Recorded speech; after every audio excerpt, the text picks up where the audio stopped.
This is the emptiness of space, but it is not empty. And what lives inside this darkness breaks the most fundamental rule of our universe. We call it the vacuum. But that's a lie. We're going to explore 7 terrifying properties of the void, forces so bizarre that the math suggests our reality is nothing but a shimmering mirage on the edge of a collapsing cliff. And at number 7, the math gives up.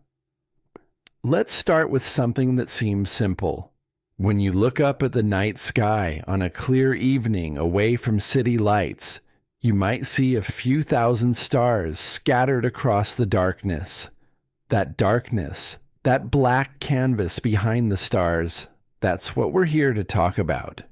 Most people assume it's just empty space, a void, an absence of matter. That assumption is so deeply embedded in how we think about the universe that we rarely question it. But here's what most people don't realize. That darkness isn't empty at all. In fact, calling it empty is one of the most profound misunderstandings in all of human knowledge. The vacuum of space, that supposedly empty void, is actually seething with activity at the quantum level. We're talking about virtual particles that pop into existence and annihilate each other in time frames so brief they make a nanosecond look like an eternity. These particles appear in pairs, a particle and its antiparticle, borrowed from the quantum foam that underlies all of reality. They exist for approximately 10 to the negative 44th power seconds. That's a decimal point followed by 43 zeros and then a 1, before colliding and vanishing back into the nothingness they came from. Think about that for a second. The emptiest regions of space we can measure, places far from any star or galaxy, are actually bubbling with more activity on the quantum scale than anything you can see with your eyes. This phenomenon is called quantum fluctuation, and it's not theoretical speculation. We've measured it. We've proven it exists through something called the Casimir Effect, named after Dutch physicist Hendrik Casimir, who predicted it in 1948. If you place 2 uncharged metallic plates extremely close together in a vacuum, they experience a measurable attractive force. That force comes from the virtual particles in the quantum foam. Between the plates, only virtual particles with certain wavelengths can exist because they have to fit in that narrow gap. Outside the plates, virtual particles of all wavelengths can appear. This creates an imbalance, a difference in quantum pressure, and the plates get pushed together by absolutely nothing, by emptiness itself. We've measured this force. It's real. The void has weight, has pressure, has effects on the physical world. Now let's consider what this means. The universe isn't made of stuff separated by nothing. It's made of stuff, all of it, the matter we can see, and the quantum foam we can't, existing in different states but never truly separate. There is no such thing as nothing. Even in the darkest, coldest, most isolated region of intergalactic space, billions of light years from the nearest galaxy, the vacuum is alive with quantum activity. Every cubic centimeter of that darkness contains enough virtual particle creation and annihilation events every second to power the entire electrical grid of Earth for millions of years, if only we could harness it. We can't because these particles exist for such impossibly brief moments that capturing their energy would violate the fundamental laws of physics. But they're there. Always there, everywhere. Imagine you're standing in the darkest place you've ever experienced. Maybe it's a cave deep underground with no lights, or a room with blackout curtains and every electronic device covered. That darkness feels absolute, doesn't it? Now imagine you could somehow be transported to intergalactic space, to a point exactly halfway between the Milky Way and the Andromeda Galaxy, about 2.5 million light years from each. The darkness there would be beyond anything you've experienced. If you looked toward where you knew the Milky Way should be, you'd see a faint smudge of light, barely distinguishable from the handful of other distant galaxies scattered across your field of view. No individual stars, no constellations. Just an overwhelming, crushing darkness in every direction. But at the quantum level, right there where you're floating, reality itself would be flickering in and out of existence trillions upon trillions of times per second. You'd be surrounded by more energetic activity than exists in the core of a star. You just couldn't see it, couldn't feel it, couldn't interact with it in any meaningful way. The most profound energetic processes in the universe would be happening at a scale so small and so fast that they'd be completely invisible to you, even as they happened inside your body, inside every atom of your being. This brings us to the first dark secret of empty space, and it's one that challenges our basic understanding of existence. The vacuum isn't empty. It's a roiling sea of potential energy, constrained by the laws of quantum mechanics from manifesting in our macroscopic world, but undeniably present nonetheless. This vacuum energy, this quantum foam, might actually be what we call dark energy, the mysterious force that's causing the expansion of the universe to accelerate. We'll get to that in a moment, but first, we need to understand just how much energy we're talking about. Physicists have attempted to calculate the energy density of the quantum vacuum by adding up all the possible virtual particles that could exist at every possible energy level. The result is a number so large, it's almost meaningless.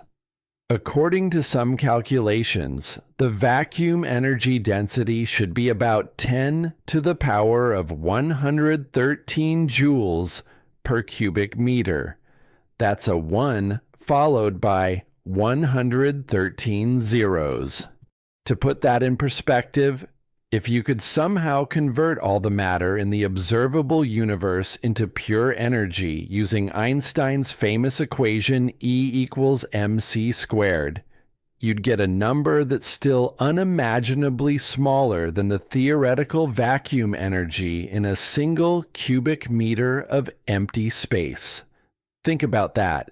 1 cubic meter, a box about the size of a refrigerator, should contain more energy than all the stars, all the galaxies, all the black holes, everything in the entire observable universe combined, multiplied by trillions upon trillions upon trillions. But here's the problem. The issue that makes this one of the deepest mysteries in modern physics. We don't observe that energy. We don't see its effects at anywhere near that magnitude. When we measure the actual energy density of space through its effects on the expansion of the universe, we get a number that's about 10 to the power of -9 joules per cubic meter. That's still not zero, which confirms vacuum energy exists, but it's smaller than the theoretical prediction by a factor of 10 to the power of 122. That's the largest discrepancy between theoretical prediction and experimental observation in the history of science. We're off by more than 100 orders of magnitude. It's called the cosmological constant problem, and it's one of the most embarrassing failures of modern physics. Here's what you need to understand about why this matters. Either our theories about quantum mechanics are catastrophically wrong in ways we don't understand, or there's some mechanism, some principle we haven't discovered yet that cancels out almost all of that vacuum energy while leaving just a tiny bit behind. And that tiny bit, that remainder that's so small compared to what should be there but still measurably present, that might be the dark energy that's ripping the universe apart. Now let's talk about what that means for the fate of everything. Dark energy, whatever it actually is, makes up about 68% of all the energy and matter in the universe. Not 68% of the stuff we can see. 68% of everything. All the stars, all the planets, all the gas clouds, all the black holes, everything made of normal matter only accounts for about 5% of the universe. Dark matter, which we can't see but can detect through its gravitational effects, makes up about 27%. And dark energy, this mysterious property of space itself that might be related to vacuum energy, dominates everything else. Dark energy has a very unusual property. Unlike matter, which gets more diluted as the universe expands, dark energy appears to maintain constant density. If you have a cubic meter of space containing a certain amount of dark energy, and the universe expands so that cubic meter becomes 8 cubic meters, you don't have the same amount of dark energy spread across a larger volume. You have 8 times as much dark energy because each of those new cubic meters comes with its own full allotment. Space itself is energy, and when you create more space through cosmic expansion, you create more energy. This violates what seems like common sense, but it's what our observations tell us is happening.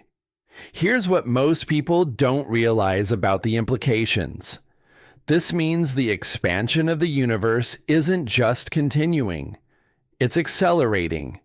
Every day, every hour, every second, galaxies are moving away from each other faster than they were the second before. About 9.8 billion years ago, give or take a few hundred million years, the universe transitioned from an expanding state where gravity was gradually slowing the expansion to an accelerating state where dark energy overcame gravity. Since that moment, the universe has been on a one-way journey toward increasing isolation. Imagine you're an astronomer living on a planet orbiting a star in a galaxy far in the future, trillions of years from now. When you look up at the night sky with your telescopes, you see nothing but the stars of your own galaxy.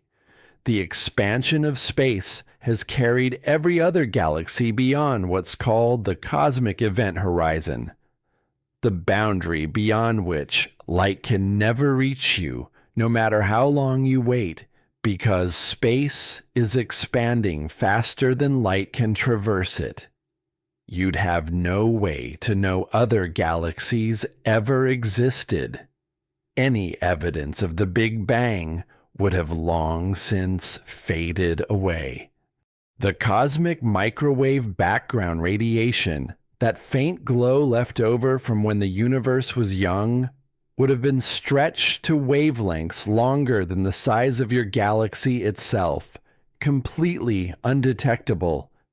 If you didn't have ancient records from earlier civilizations, you would naturally conclude that the universe consists only of your galaxy, surrounded by eternal, infinite emptiness. You'd be wrong, but you'd have no way to discover that truth. The evidence would be forever beyond your reach. And that's not even the worst part. Because dark energy density appears to remain constant as the universe expands, and because the universe is expanding faster and faster, There will come a time when even galaxies themselves can't hold together. Right now, galaxies are bound together by gravity. The dark energy pulling space apart within a galaxy is much weaker than the gravitational attraction holding the stars together. But as the expansion accelerates, eventually, billions and billions of years in the future, dark energy will become so dominant that it overcomes the gravitational binding of galaxies, then star clusters, then individual solar systems, then planets, then molecules, then atoms themselves. This is called the Big Rip, one of several possible ultimate fates for the universe, and it represents empty space's second dark secret. The void between things isn't passive. It's not just the absence of matter sitting there doing nothing. It's an active force, possibly growing stronger over time, that will eventually tear apart everything that exists.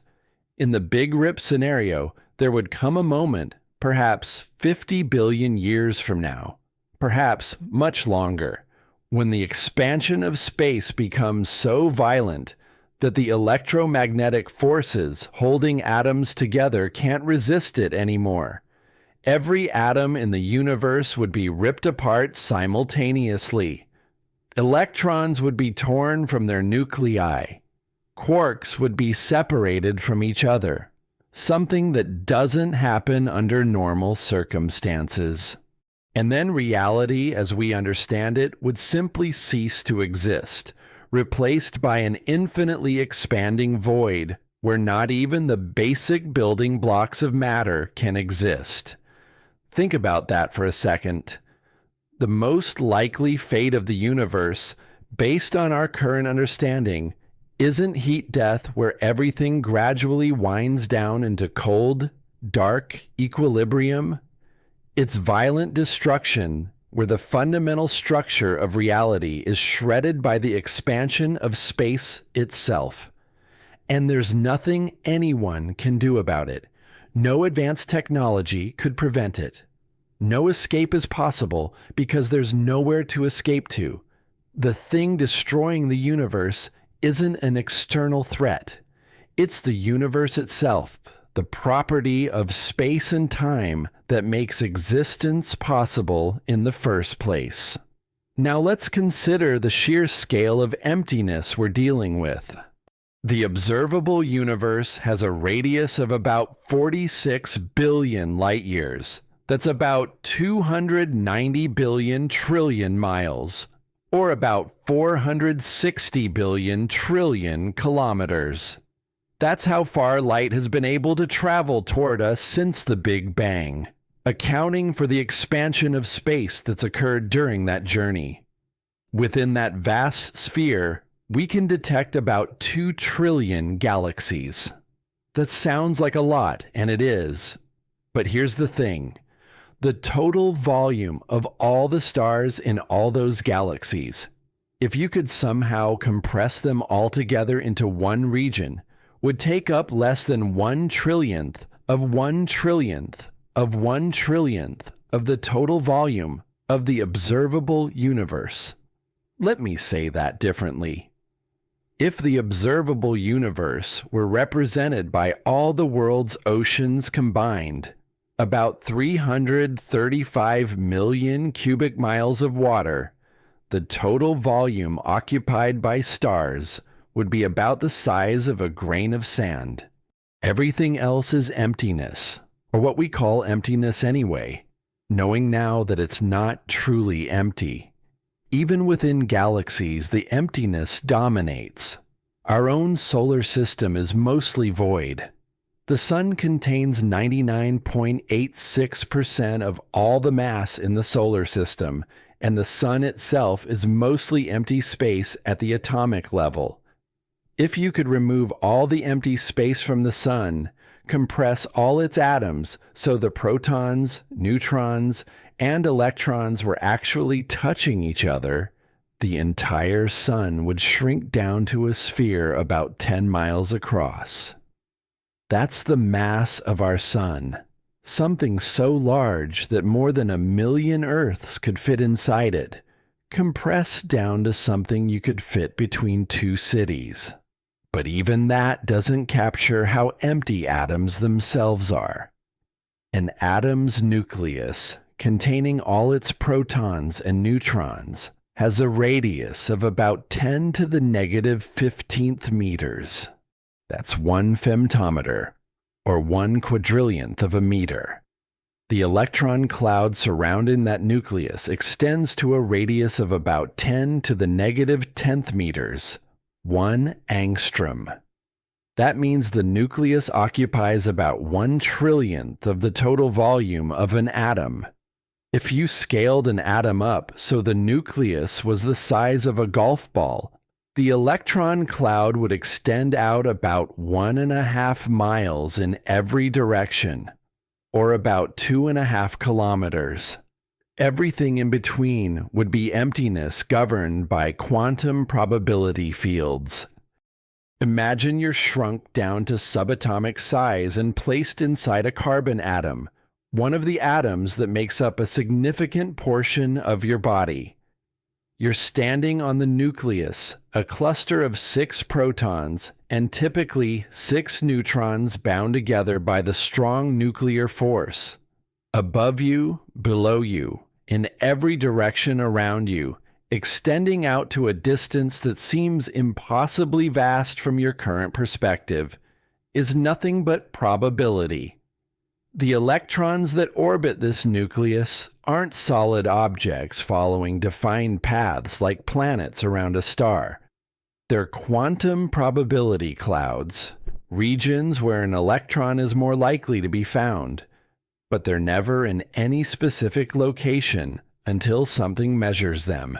You could wait there on that nucleus for 1,000,000 years of subjective time and never see anything, never encounter anything, just floating in the quantum void.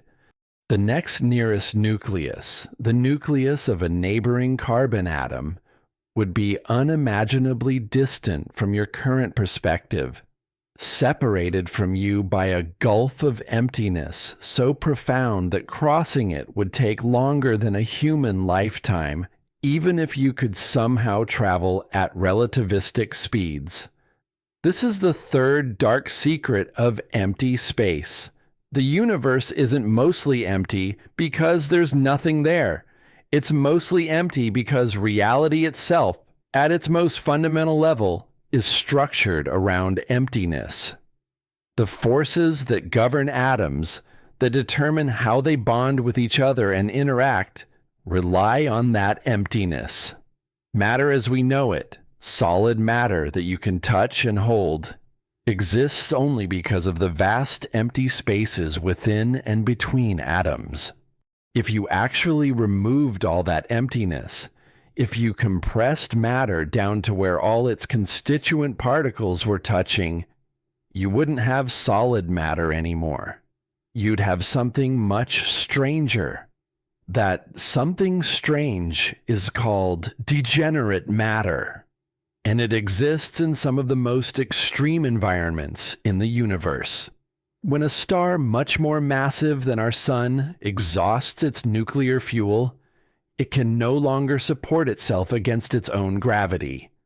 The core collapses catastrophically, and in less than a second, a region the size of Earth containing more mass than our sun compresses down to a sphere about 12 miles across, or about 20 kilometers in diameter. This is a neutron star, an object so dense that a teaspoon of its material would weigh about 4 billion tons. That's about 900 times the weight of the Great Pyramid of Giza in a volume smaller than a sugar cube. In a neutron star, matter has been compressed so violently that atoms as we know them can't exist anymore. Electrons have been forced into the nucleus where they combine with protons to form neutrons through a process called electron capture. The resulting neutrons pack together as tightly as the laws of physics allow, prevented from collapsing further only by something called neutron degeneracy pressure, a quantum mechanical effect that says neutrons resist being compressed into the same quantum state. The emptiness that defines normal matter is gone. In its place is a substance that has more in common with a single gigantic atomic nucleus than with anything we encounter in daily life. But neutron stars aren't the most extreme example. If you compress matter even further, if you add more mass to a neutron star until it exceeds about 3 times the mass of our Sun, even neutron degeneracy pressure can't resist the collapse. The matter compresses down past the point where neutrons can exist, down into a state where our current physics can't describe what happens. Gravity becomes so intense that it warps space-time into a one-way trap. This is a black hole, and at its center is a singularity, a point where all the mass is compressed down to literally zero volume, infinite density, and our equations break down completely. Now let's talk about what happens to empty space itself near a black hole, because this is where things get truly strange. According to Einstein's general theory of relativity, gravity isn't a force in the traditional sense, it's the curvature of space-time itself.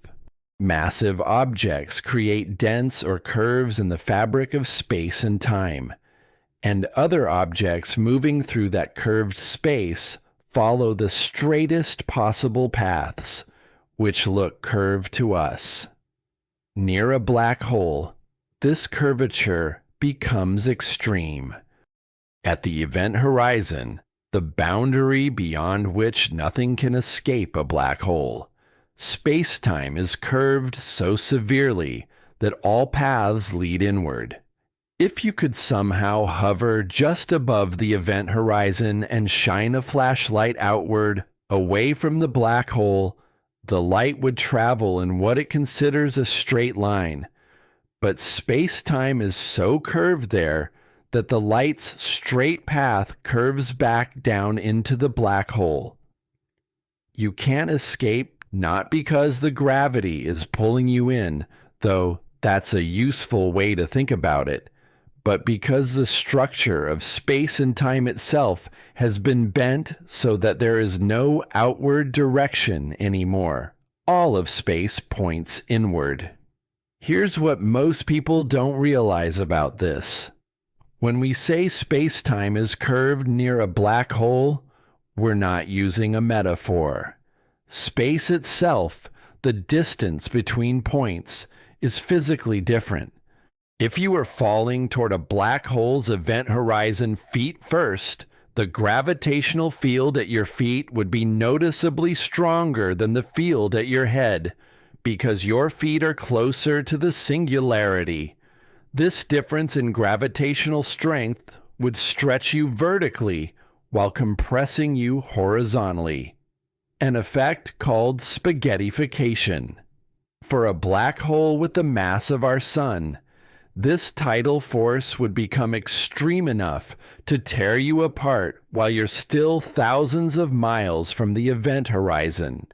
You'd be stretched longer and thinner as the difference in gravitational pull between your head and feet exceeded the tensile strength of your molecular bonds. But here's where it gets even stranger. Due to the time dilation effects of general relativity, someone watching you fall toward the event horizon from a safe distance would never actually see you cross it. They'd see you slow down, moving more and more slowly as you approach, your image growing dimmer and redder as the light you emit gets stretched to longer and longer wavelengths. Eventually, You'd fade from view, frozen forever at the event horizon from the external observer's perspective. But from your own perspective, you'd pass through the event horizon in finite time, experiencing nothing unusual at the moment of crossing if the black hole was large enough that tidal forces hadn't already destroyed you. Inside the event horizon, space and time swap roles in a certain mathematical sense. The direction toward singularity, which was a direction in space outside the event horizon, becomes a direction in time inside. Moving toward the singularity becomes as inevitable as moving forward in time. You can no more avoid hitting the singularity than you can avoid the next second ticking by. Think about that for a second. Inside a black hole, falling toward your death isn't something that might happen if you're not careful. It's literally the same thing as time passing. The singularity isn't a place you could avoid by being clever or careful. It's in your future, the same way tomorrow is in your future.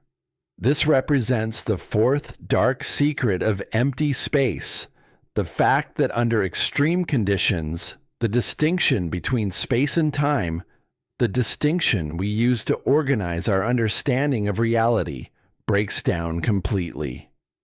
The emptiness between objects isn't separate from the passage of time. They're aspects of the same underlying reality, and both can be warped, stretched, and ultimately destroyed. Now let's consider what exists between galaxies, in those vast cosmic voids that make up the majority of the universe's volume. You might imagine intergalactic space is completely empty, devoid of atoms, a perfect vacuum. But you'd be wrong. The intergalactic medium, the space between galaxies, contains about 1 atom per cubic meter on average. That might sound like essentially nothing, and compared to the air you're breathing right now, which contains about 10 to the power of 25 molecules per cubic meter, it basically is nothing. But across the vast volumes of intergalactic space, those isolated atoms add up to more mass than exists in all the stars in all the galaxies combined. Most of this intergalactic medium consists of hydrogen and helium, the primordial elements created in the Big Bang. Some of it has never been part of a star, never been heated or fused or enriched with heavier elements. It's preserved exactly as it was formed in the first 3 minutes after the universe began. This gas isn't evenly distributed. It forms filaments and sheets, a cosmic web that spans the entire universe, with galaxy clusters forming at the intersections where these filaments meet. The structure resembles a 3-dimensional spider's web, with galaxies concentrated along the strands and enormous voids, some spanning hundreds of millions of light years, in between. These cosmic voids, the truly empty regions of the universe, make up about 80% of the universe's total volume. The largest void we've discovered, the Buddha's void, spans about 330 million light years across. That's about 1.9 billion trillion miles, or about 3.1 billion trillion kilometers. Within that enormous volume, we found only about 60 galaxies, compared to the 10,000 or so we'd expect to find in a typical region of space that size. That's not quite empty, but it's as close to emptiness as the universe seems to get on large scales.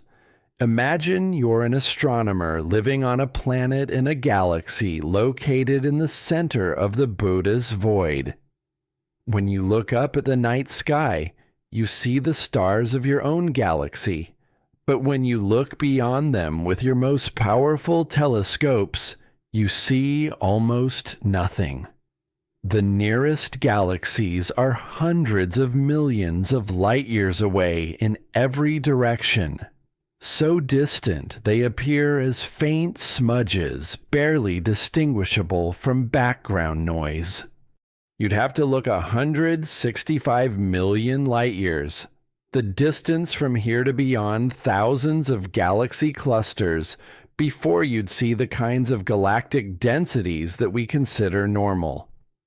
In every direction, for distances so vast that light takes hundreds of millions of years to cross them, there's nothing but darkness and isolation. Your galaxy would be adrift in an ocean of emptiness so profound that you might be forgiven for thinking you were alone in the universe. But here's the uncomfortable truth. Those voids aren't unusual or rare. They're the norm. The cosmic web, with its filaments and clusters of galaxies, exists only because tiny quantum fluctuations in the extremely early universe, fluctuations smaller than a proton, were amplified by cosmic inflation to become the seeds around which matter could gravitationally collapse. The vast majority of space didn't have those fluctuations, or had fluctuations that led to matter moving away rather than coming together. The result is a universe where most of space is profoundly empty, and the galaxies, stars, planets, and living things exist only in the tiny fraction of space where random quantum fluctuations happen to be oriented the right way 14 billion years ago. This brings us to the fifth dark secret of empty space: the realization that our existence depends entirely on lucky accidents in the distribution of nothingness. If the quantum fluctuations in the early universe had been even slightly more uniform, if the variations in density from one region to another had been smaller by just a few %, gravity would never have been able to pull matter together into galaxies and stars. The universe would be a uniform, thin gas expanding forever, growing colder and more diffuse with each passing moment, never developing any structure, never forming stars to create heavy elements, never providing the conditions necessary for life. We exist because emptiness isn't quite perfectly uniform. We exist in the wrinkles in nothing. Now let's shift to thinking about what happens to empty space in the vicinity of truly enormous masses. Galaxy clusters, the largest gravitationally bound structures in the universe, contain hundreds or thousands of individual galaxies, along with vast amounts of dark matter, all held together by their mutual gravitational attraction. The total mass of a large galaxy cluster can be more than 1,000,000 billion times the mass of our Sun. That's about 2 undecillion kilograms, or 2 followed by 36 zeros. That enormous mass curves space-time significantly, and this curvature has observable effects on light passing through the region. Gravitational lensing occurs when light from a distant object passes through the curved spacetime near a massive object like a galaxy cluster. The light follows the curves in space, bending around the massive object. From our perspective, this makes the distant object appear distorted, stretched, or multiplied into multiple images. In some cases, light from a single galaxy can be bent around a galaxy cluster in such a way that we see the same galaxy multiple times, images of it appearing at different positions in the sky, each image showing the galaxy as it was at a slightly different time, because the light took different paths of different lengths to reach us. This might sound like an exotic phenomenon, but it's actually one of the primary tools astronomers use to map the distribution of dark matter in the universe. Since dark matter doesn't emit, absorb, or reflect light, we can't see it directly. But it has mass and mass curves space-time, so we can detect dark matter's presence by observing how it lenses the light from more distant galaxies. By carefully mapping the distortions in thousands of distant galaxies' images, astronomers can reconstruct where the dark matter must be located to produce those specific distortions. What they've found is troubling. The vast majority of mass in galaxy clusters isn't in the galaxies themselves. It's not in the hot gas that fills the space between galaxies. It's in dark matter, and that dark matter is distributed in halos that extend far beyond the visible galaxies, out into what we think of as empty intergalactic space. The galaxy cluster Abel 1689, for instance, contains so much dark matter that it acts like a gigantic cosmic lens, distorting the images of hundreds of galaxies behind it. When astronomers carefully measured those distortions and calculated how much mass would be required to produce them, they found that dark matter outweighs normal matter in the cluster by a factor of about 30 to 1. For every kilogram of normal matter you can see or detect with telescopes sensitive to electromagnetic radiation, there are 30 kilograms of dark matter you can only detect through its gravitational effects. Here's what you need to understand about why this matters. We don't know what dark matter is. We've been searching for decades. We've built incredibly sensitive detectors deep underground, shielded from cosmic rays and other interference, hoping to catch a dark matter particle interacting with normal matter. We've built particle accelerators trying to create dark matter in collisions.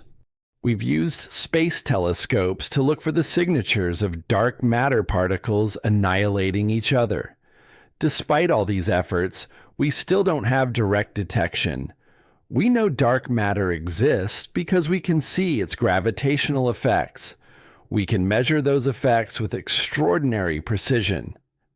But the actual substance, the particles or fields or whatever it is that constitutes 85% of all matter in the universe, remains completely mysterious.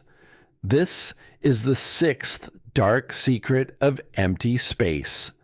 Most of what exists doesn't interact with us or anything we're made of except through gravity.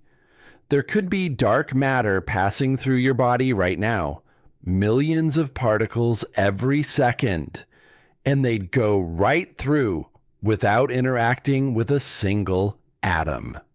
There could be an entire dark matter planet passing through Earth at this moment, and we'd never know unless its mass was large enough to produce measurable gravitational effects. Empty space isn't just filled with normal matter we can't see because it's too far away or too dark. It's filled with a different kind of matter entirely, matter that doesn't emit light, doesn't absorb light, doesn't reflect light, doesn't interact via the electromagnetic force at all, as far as we can tell. Matter that's completely invisible and intangible to us, but makes up the majority of the mass in the universe.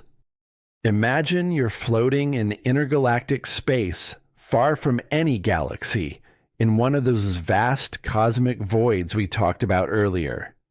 You might think you're truly alone, surrounded by emptiness in every direction. But dark matter doesn't avoid voids the same way normal matter does. There's dark matter out there with you, particles or fields or whatever they are, passing through the space around you and through you constantly. You can't see them, can't feel them, can't interact with them in any way. But they're there. And there's more mass in the dark matter around you than in all the stars in all the galaxies you could see, if any were close enough to be visible. You're not alone in the emptiness. You're immersed in an invisible ocean of matter you can never touch or detect, like a blind person trying to understand a world made entirely of light. Now let's talk about the most disturbing aspect of empty space, the seventh and darkest secret, and it has to do with the nature of the quantum vacuum and something called vacuum decay. Remember how we discussed that the vacuum isn't truly empty but filled with quantum fields and virtual particles? Those fields exist in what we call a ground state, the lowest energy configuration possible. At least we think it's the lowest energy configuration. But here's the problem. Quantum field theory allows for the possibility that the vacuum state we observe might not be the true ground state. It might be what's called a false vacuum, a metastable state that appears stable but could decay to a lower energy state under the right conditions. If the vacuum we inhabit is a false vacuum, then there exists a lower energy state, a true vacuum, that's more stable. The transition from false vacuum to true vacuum would release an enormous amount of energy, and it would happen through a process called bubble nucleation. Somewhere in the universe, random quantum fluctuations could create a tiny bubble of true vacuum. This bubble would expand at the speed of light, converting false vacuum to true vacuum as it grows, releasing energy in the process. Inside the bubble, the laws of physics would be different. The properties of particles would change. Atoms as we know them might not be able to exist. Chemistry would be different. Stars couldn't form or would form differently. Everything would be fundamentally different from the universe we know. Here's what most people don't realize about this scenario. If a true vacuum bubble formed anywhere in the observable universe, we'd have no warning before it reached us. It expands at the speed of light, and light is the fastest that information can travel. So the first light-carrying information about the bubble's existence would arrive at the same moment the bubble itself did. One moment you'd be sitting there reading this, living your life, and the next moment the bubble wall would pass through you, and everything you've ever known would be restructured at the most fundamental level. You wouldn't feel it coming. You wouldn't see it approaching. There would be no gradual buildup or warning signs. Reality as you know it would simply end, replaced by something else entirely. Think about that for a second. The vacuum of space, the emptiness that makes up most of the universe, might be in an unstable configuration. At any moment, somewhere in the vast expanse of space, a quantum fluctuation could trigger the decay of that vacuum state, and a bubble of altered physics would begin expanding outward at light speed, eventually consuming everything in the observable universe. The odds of this happening in any given century are probably vanishingly small. We haven't observed it happening anywhere in the visible universe, despite having a clear view back to when the universe was only a few 100,000 years old. But the probability isn't zero. It could happen. It could have already happened in some distant galaxy, and the bubble could be racing toward us right now, still billions of light years away, but approaching at the speed of light, unstoppable and undetectable until the moment it arrives. The physicist Sidney Coleman and Frank DeLucia worked out the mathematics of vacuum decay in the late 1970s. Their paper, titled Gravitational Effects on and of Vacuum Decay, is a masterwork of theoretical physics, and it contains one of the most chilling sentences ever written in a scientific paper. After pages of complex mathematics describing how a false vacuum would decay to a true vacuum, they conclude, "The possibility that we are living in a false vacuum has never been a cheering one to contemplate." Vacuum decay is the ultimate ecological catastrophe. In the new vacuum, there are new constants of nature. After vacuum decay, not only is life as we know it impossible, so is chemistry as we know it. However, one could always draw stoic comfort from the possibility that perhaps in the course of time, the new vacuum would sustain, if not life as we know it, at least some structures capable of knowing joy. This possibility has now been eliminated. What they mean is that the mathematics shows the expansion of a true vacuum bubble doesn't just change the laws of physics inside it. The energy released by the vacuum decay curves space-time so severely that everything inside the bubble is causally disconnected from everything outside. It's not just that life in the true vacuum would be impossible. It's that nothing complex enough to be considered structure could exist. The true vacuum would be a completely featureless state of minimum energy.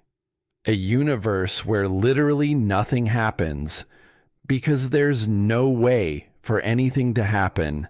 No time, no space as we understand them, just a featureless void of pure lowest energy quantum fields. Here's the question that drives some physicists to despair. If vacuum decay is possible, and if the probability is non-zero, then given enough time, it's not just likely to happen, it's certain to happen. The universe might last another trillion years, or another 10 to the power of 100 years, but eventually a quantum fluctuation will nucleate a true vacuum bubble, and everything will end. Not in heat death, where the universe slowly winds down. Not in a big rip, where expansion tears everything apart. But in an instant transformation, where the fundamental nature of reality changes, and nothing that currently exists can continue to exist. Now let's consider what this means for the long-term future of intelligence in the universe. Some futurists and cosmologists imagine that advanced civilizations might survive for billions or trillions of years, adapting to the gradual changes in their cosmic environment as stars burn out and galaxies drift apart. They imagine intelligence spreading across the cosmos, creating artificial habitats, harvesting energy from black holes, persisting as long as the laws of thermodynamics allow. But vacuum decay, if it's possible, sets an absolute limit. No technology, no matter how advanced, could prevent it or protect against it. You can't shield yourself from a change in the fundamental laws of physics. When the bubble wall arrives, everyone dies. Everything ends, instantly and without warning. Some would say this possibility, remote as it might be, renders all human striving meaningless. If everything we do, everything we build, everything we learn and create and pass down to future generations could be wiped out in an instant by a random quantum fluctuation we can never predict or prevent, then what's the point? Others would argue that the uncertainty itself is what gives meaning to our actions. We don't know if vacuum decay will happen tomorrow or 10 to the power of 100 years from now or never. All we can do is live as if our actions matter, build as if what we create will endure, and hope that the universe we inhabit is truly in its ground state, not teetering on the edge of catastrophic decay. There's no easy answer. It depends on your values. on whether you believe meaning comes from permanence or from the experience of living itself. Now, before we continue, I want to address something. We've journeyed through some genuinely disturbing concepts: virtual particles that make emptiness not empty, dark energy tearing the universe apart, black holes where space and time swap roles, dark matter we can never touch surrounding us everywhere, and the possibility that reality itself might spontaneously cease to exist. These aren't science fiction scenarios. These are consequences of our best current understanding of physics, taken seriously. If you're finding value in this exploration of what really lies in the darkness between the stars, take a moment to like and subscribe. It tells me this kind of deep, unflinching look at cosmic realities resonates with you. But before we end, there's something else you need to understand about empty space. Something that connects all these dark secrets together. The vacuum of space, with all its quantum fluctuations and dark energy and potential for decay, isn't separate from you. You're not isolated from empty space by the atoms that make up your body. Empty space exists between those atoms, within those atoms, in the gaps between quarks inside protons and neutrons, everywhere. The quantum foam that permeates the void between galaxies also permeates your cells, your molecules, your very being. You are made of particles that are mostly empty space, floating in a universe that's mostly empty space. And that emptiness is alive with quantum activity we're only beginning to understand. The dark energy that's accelerating the expansion of the universe exists right here in the room with you.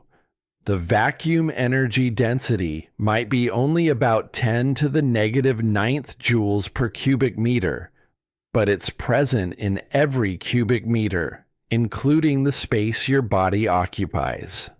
Virtual particles are popping into and out of existence inside you right now, right this second, as they do everywhere always. Dark matter is passing through you, through Earth, through the sun, completely unimpeded because it only interacts gravitationally, and the Earth isn't massive enough to significantly deflect most of it. Imagine you're standing outside on a clear night, looking up at the stars. You see points of light scattered across the darkness, and it's beautiful. Inspiring, maybe a little humbling, but now you know what's really there. You know that the darkness between the stars isn't empty, but filled with quantum fluctuations, dark energy, dark matter, the cosmic microwave background radiation, neutrinos from distant supernovas, and all manner of phenomena we've barely begun to detect. You know that light from those stars has been traveling for years or decades or centuries to reach your eyes, and in all that time, it's been passing through this active, energetic void we mistakenly call empty space. You know that the very atoms in your eyes detecting that starlight are mostly empty space themselves, held together by forces and fields we understand mathematically, but not intuitively. And you know that all of it, the stars, the space between them, the space within atoms, all of it is possibly just a metastable configuration of quantum fields that could decay to a lower energy state at any moment. The universe you're looking at might not be the universe in its most stable form. It might be balanced on a knife edge, and random chance could push it over at any time. Now let's talk about what we should do with this knowledge.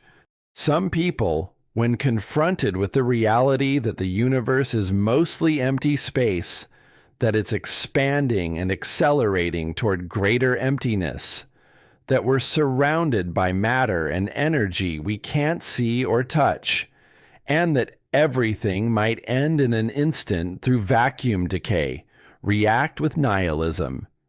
If nothing matters on cosmic timescales, they ask, why does anything matter at all? Why bother with love, art, science, compassion, or any human endeavor when the universe will eventually erase all evidence that we ever existed? This response misunderstands something fundamental about meaning. The fact that the universe is vast and mostly empty and doesn't care about human concerns doesn't mean that human concerns don't matter. It means we get to decide what matters to us. The universe doesn't provide inherent meaning or purpose. It doesn't need to. We create meaning through our choices, our relationships, our discoveries, our art, our compassion, our willingness to explore and understand even when that understanding is uncomfortable. Consider this. We are matter that has organized itself in such a way that it can contemplate the empty spaces from which it emerged. Carbon, nitrogen, oxygen, phosphorus, all the elements that make up your body were forged in the cores of stars that later exploded, scattering those elements into the interstellar medium, the gas and dust between stars. Gravity pulled some of that material together into new stars and planets, including our solar system. Through processes we're still working to understand, chemistry on Earth became biochemistry, and eventually, conscious life emerged. You are a temporary pattern of organized matter, yes, but you're a pattern that can think about its own existence, that can study the universe, that can feel wonder and awe and even terror at what you discover. The emptiness of space isn't a defect or a failure. It's a fundamental feature of how reality is structured. Without that emptiness, without the quantum fields that permeate it, without the dark energy that fills it, without the structure of atoms that are mostly void, the universe as we know it couldn't exist. Stars couldn't form because gravity couldn't pull matter together against thermal pressure. Atoms couldn't exist because there'd be nowhere for electron probability clouds to exist. Chemistry couldn't happen because there'd be no way for atoms to approach each other and interact through electromagnetic forces while maintaining their integrity. Emptiness is what allows complexity. Emptiness is what allows structure. Emptiness is what allows you to exist and contemplate these questions. The dark secrets of empty space aren't evidence that the universe is hostile or meaningless. They're evidence that the universe is far stranger, far more subtle, and far more interesting than our intuitions suggest. Now let's return to the question of vacuum decay, because there's an aspect of it we haven't fully explored. If the universe is in a false vacuum state, if there's a lower energy configuration it could decay to, why hasn't it happened already? The universe is about 13.8 billion years old. That's a long time, about 4.4 times 10 to the 17th seconds. Every second, in every cubic meter of space, quantum fluctuations are occurring that could potentially nucleate a true vacuum bubble.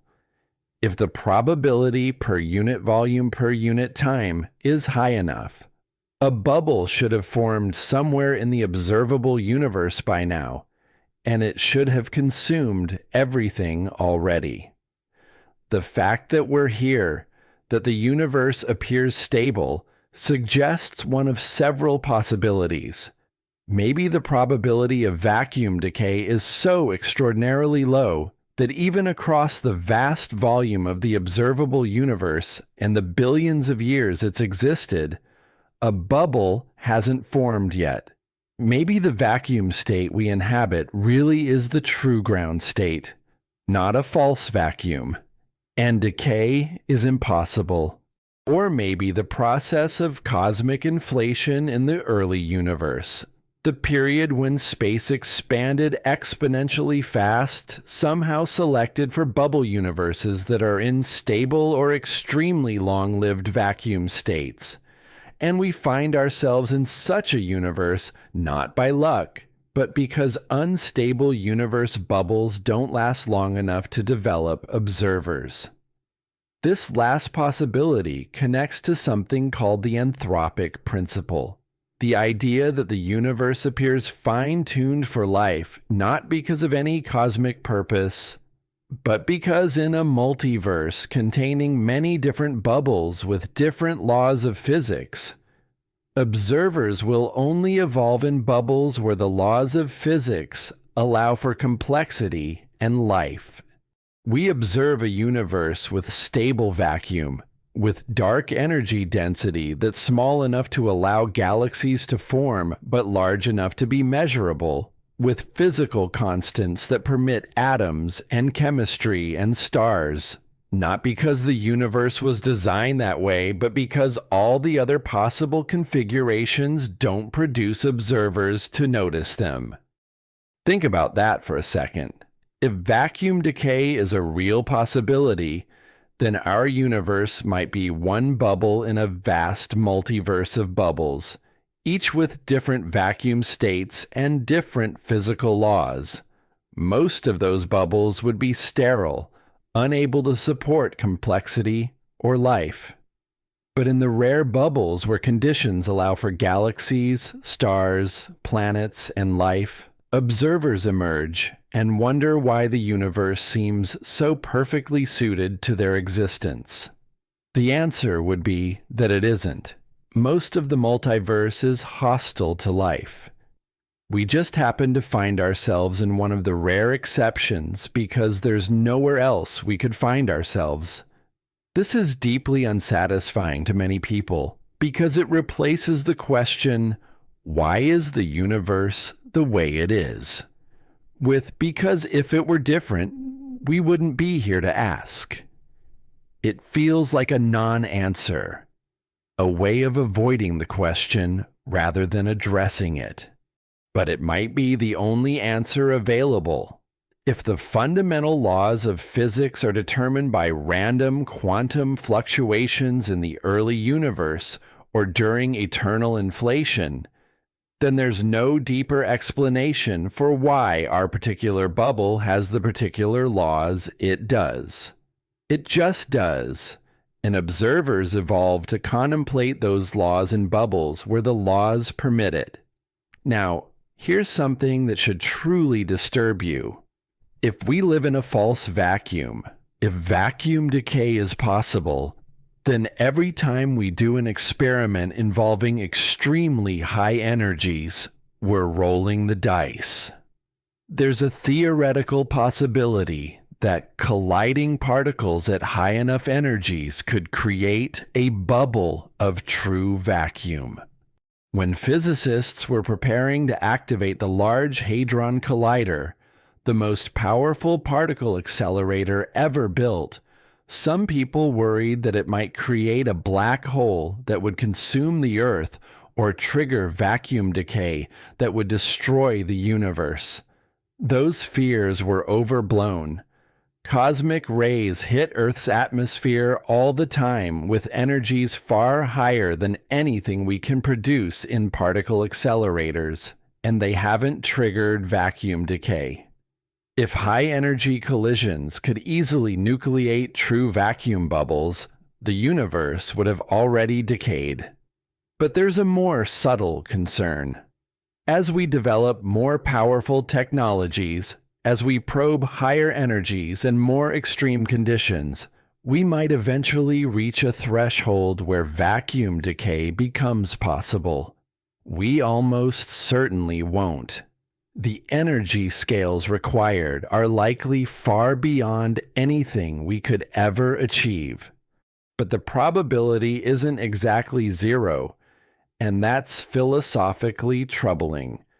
Every time we push the boundaries of knowledge, every time we create conditions that haven't existed since the Big Bang, there's a minuscule chance we could inadvertently end the universe.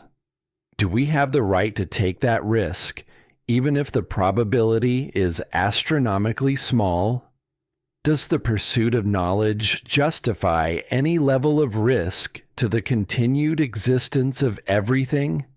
Some would say yes, that a civilization that stops pursuing knowledge out of fear of infinitesimally small risks is already dead in a meaningful sense. Others would argue that when the potential consequence is literally the destruction of all life and all possibility of life everywhere in the universe, no probability is too small to ignore. Here's the question that has no easy answer. If you knew that a particular experiment had a 1 in a billion chance of triggering vacuum decay and ending the universe, but it would also answer fundamental questions about the nature of reality, would you run that experiment? What if the odds were 1 in a trillion? 1 in a quadrillion? At what point does the pursuit of knowledge outweigh the preservation of existence? There's no easy answer. It depends on your values, on whether you believe the purpose of existence is to continue existing or to understand and experience, even if that understanding carries risk. Thank you for joining me on this exploration of the darkest secrets of empty space. We've covered a lot, from the quantum foam that makes emptiness not truly empty, to the dark energy accelerating the universe toward oblivion, to the dark matter surrounding us that we can never touch, to the possibility that reality itself might spontaneously cease to exist through vacuum decay. These aren't comfortable truths. They don't offer reassurance or easy answers. They confront us with a universe that's far stranger and in some ways far more hostile than the one we intuitively imagine. But there's one final aspect we haven't considered, one last perspective that might help us make sense of all this. The empty spaces of the universe, the voids between galaxies, the gaps between atoms, the quantum foam underlying reality, all of it represents potential. Empty space isn't just nothing. It's the canvas on which everything that exists is painted. It's the field of possibility from which matter and energy emerge and to which they return. The fact that emptiness dominates the universe isn't a flaw. It's what makes change, motion, interaction, and complexity possible. Consider that, in a universe completely filled with matter, packed solid with no empty space anywhere, nothing could move. There'd be no room for change, no possibility for evolution or growth or development. The emptiness is what allows stars to form from collapsing gas clouds. The emptiness is what allows planets to orbit those stars. The emptiness within atoms is what allows chemical bonds to form and break, enabling all of chemistry and biology. The emptiness between your neurons is what allows electrochemical signals to propagate, enabling thought and consciousness. The dark energy that's accelerating the expansion of the universe, causing galaxies to drift apart and eventually leading to increasing isolation, might seem like a cosmic tragedy. And in a sense it is. Civilizations that evolve billions of years from now will have a smaller observable universe than we do. Eventually, civilizations will evolve that can only see their own galaxy, with all evidence of the larger cosmos having been carried beyond their cosmic event horizon. But that same dark energy, that property of space itself, is part of the fabric of reality that allowed the universe to exist long enough for life to evolve in the first place. Without dark energy or something like it, the universe might have recollapsed billions of years ago, crushing everything back into a singularity long before stars could complete their life cycles and create the heavy elements necessary for life. The dark matter that makes up most of the mass in the universe, that passes through us constantly without interacting, plays a crucial role in galaxy formation. Without dark matter's gravitational influence, the normal matter in the early universe wouldn't have been able to collapse into galaxies efficiently enough.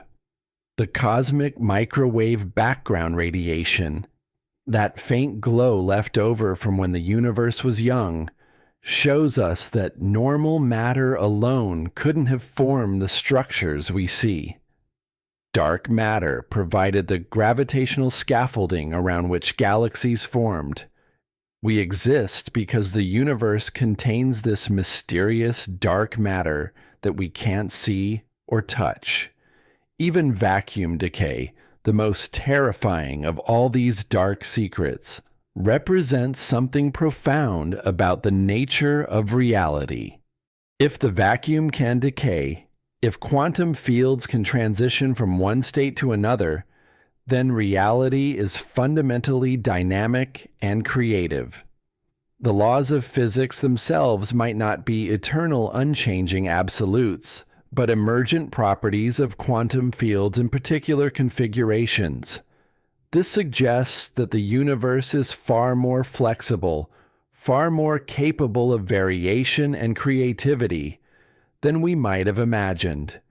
It also means that somewhere in the multiverse, if eternal inflation is real, there might be bubbles where different vacuum states led to different laws of physics, perhaps laws that permit forms of complexity and awareness we can't even imagine. Imagine you're standing on a beach at night, looking out at the ocean. The water stretches to the horizon in every direction, dark and deep and mostly empty of life. Beneath the surface, there are creatures living out their existence, completely unaware of the world above the water. There are currents and temperature gradients and chemical concentrations that determine where life can thrive. Most of the ocean is relatively barren, with life concentrated in certain regions where conditions are favorable. And beneath it all, in the deepest trenches, there are environments so extreme, so utterly different from the surface, that life there has adapted in ways that seem alien, even though it shares our biochemistry and evolutionary history. Now imagine that the entire ocean represents space, and you're one tiny organism in that vast expanse. You can sense some things about your environment. You can detect light, temperature, pressure, chemical concentrations. But there are aspects of the ocean you can't sense directly. You can't see the cosmic radiation penetrating the water from space above. You can't detect the quantum fluctuations in the electromagnetic field around you. You can't perceive the curvature of space-time created by Earth's mass. These things affect you. They're part of your environment, but they're invisible to your direct perception. The dark secrets of empty space are like that. They're aspects of our environment that we can only detect indirectly through careful measurement and mathematical inference. But they're real, they're present, and they fundamentally shape what's possible in this universe. We're organisms adapted to perceive a tiny slice of reality, the slice that mattered for survival on Earth. Light in certain wavelengths, sound in certain frequencies, touch, taste, smell corresponding to chemical interactions. We evolved to find food, avoid predators, and reproduce. We didn't evolve to intuitively understand quantum mechanics or general relativity or the behavior of dark energy. But here's what makes humans remarkable. Despite not being evolved to understand these things, we can understand them anyway. Through mathematics, through careful observation, through building instruments that extend our senses into realms we never evolved to perceive, we can grasp the nature of reality far beyond what our biological heritage prepared us for. We can know about virtual particles and quantum fluctuations even though we can't see or feel them. We can understand how black holes warp space-time even though we'll never visit one. We can contemplate vacuum decay and the multiverse even though these concepts are so far removed from everyday experience that they feel like fantasy. This ability, this capacity to understand things we never evolved to understand, represents something genuinely special about consciousness. You are a pattern of organized matter that emerged from quantum fluctuations in the early universe, amplified by cosmic inflation, collapsed by gravity into galaxies and stars, forged in stellar cores into heavy elements, assembled by chemistry and biology into a living system, and now capable of contemplating the empty spaces from which you came and to which you'll return. Think about that for a second. The universe has organized a small portion of itself in such a way that it can understand the rest of itself. That's what you are. That's what consciousness is. The universe studying itself. The empty spaces aren't your enemy. They're not evidence that the universe is hostile or meaningless. They're the necessary complement to structure, the yin to matter's yang, the canvas without which no painting could exist. Every galaxy is precious precisely because it's a rare island of structure in an ocean of void. Every star is remarkable because it's a temporary victory of fusion over entropy. Every planet is special because it represents a concentration of heavy elements that took generations of stars to create. Every living thing is extraordinary because it represents chemistry that's become complex enough to reproduce, evolve, and eventually understand itself. And you, specifically you, experiencing this moment right now, contemplating these ideas, feeling whatever emotions this exploration has evoked in you, you're a part of that grand story. You're not separate from the universe looking in. You're the universe, a small part of it, examining itself and marveling at what it finds. So what should you do with this knowledge? How should you live knowing that most of the universe is empty space, that dark energy is accelerating toward greater emptiness, that dark matter surrounds you invisibly, that reality itself might spontaneously cease to exist? You live with intention. You create meaning through your choices. You connect with others because in a universe where isolation is the norm and connection is rare, every relationship is a small rebellion against the void. You pursue understanding, even when that understanding is uncomfortable, because knowledge is how we honor the improbable gift of consciousness. You create because in a universe trending toward disorder and heat death, every act of creation, every work of art, every moment of beauty you add to the world is a declaration that structure and meaning and complexity matter, even if they're temporary. The universe doesn't care whether you exist. It doesn't need to care. You get to care. You get to decide what matters.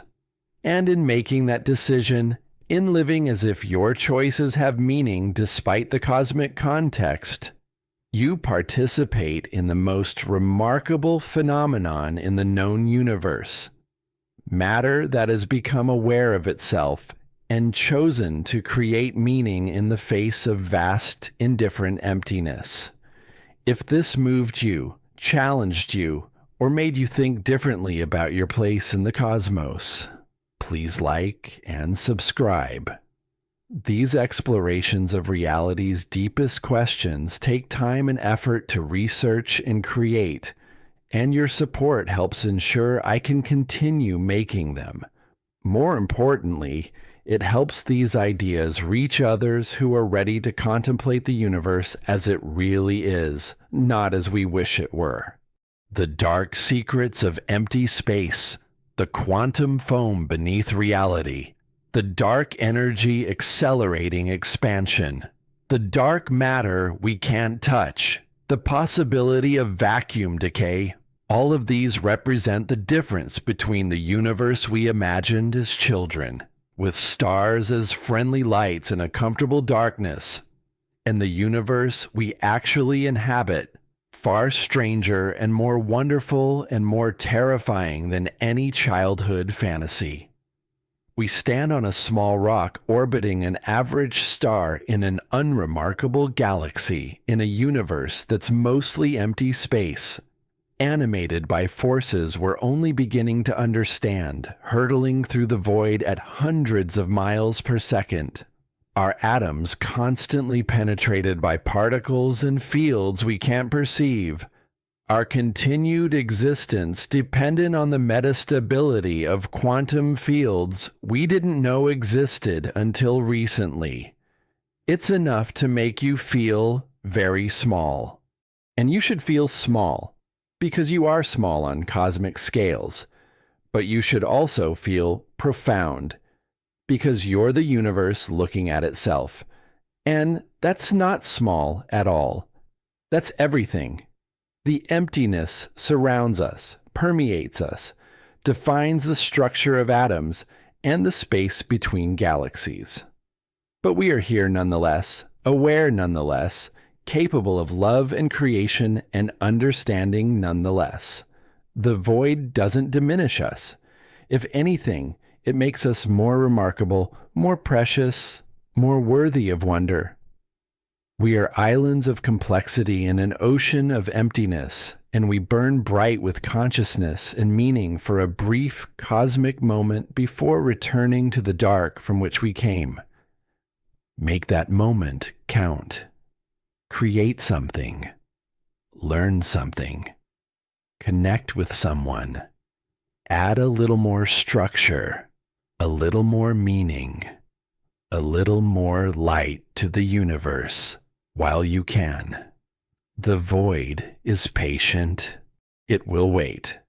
But you won't last forever, and neither will anything you create in any ultimate sense. So create anyway. Love anyway. Understand anyway. Not because it will echo through eternity, but because it matters right now, in this moment, to you and to those you touch. That's the real secret of empty space. It's not a threat. It's not evidence of cosmic indifference. It's the necessary context that makes everything else possible. The darkness that allows light to be visible. The silence that allows music to be heard. The nothing that allows something to be remarkable. We exist in the wrinkles in that nothing, temporary patterns of organized complexity. And that's exactly where we should be. The universe is mostly empty space. And that's perfect. Because without all that emptiness, there'd be no room for you.